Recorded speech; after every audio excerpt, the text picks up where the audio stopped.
अकुंठ सहयोग समर्थन निर्वाचन रहा अभिनंदन जनइबी कृतज्ञता जनइबी ओडिशा रे प्रथम थर बीजेपी सरकार है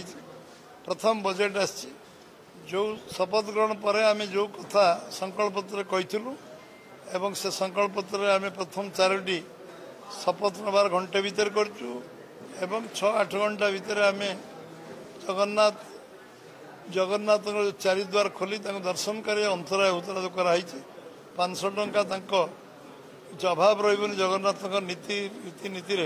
500 कोटी टंका आम देचु एवं 31 टका धान क्विंटाल करैबा एवं आमे 50,000 टंका सुभद्रा योजना व्यवस्था करैबा एवं रत्न भंडार खोलिबा एभली गुरुत्वपूर्ण निष्पत्ति नवा पर जो बजेट आसी बजेट रे सब प्रकार व्यवस्था कृषि भित्तिक शिल्प प्रोसेसिंग यूनिट जलसेचन व्यवस्था शीतल भंडार एवं ये सब प्रक्रिया को कृषक मानकर किसान सम्मान ने 6 लाख जेन्युइन कृषक जोड़वा ना एवं कृषक रोजगार को द्विगुणा करने भैल्यू एडिशन करवा एवं शिल्प गुरुत्व दबा भैल्यू एडिशन शिल्प करवा जो खनिज संपद विनियोग करवा एवं industry corridor Dhamra to Rourkela पर्यटन करवा एपाकर अनुगुल टू राउरकेला जाजपुर रोड पर्यटन पारादीप पर्यटन करवा ये कॉरिडोर परिकल्पना करवा एवं शिक्षा स्वास्थ्य पर सर्वाधिक गुरुत्व दबा ये गोटे कम्प्रिहेन्सिव बजेट एवं सबु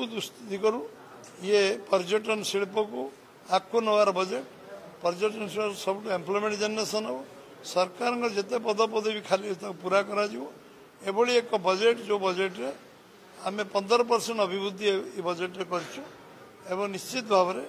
ओडिशा विकास रे एवं केंद्र सरकार जो भारतमाला योजना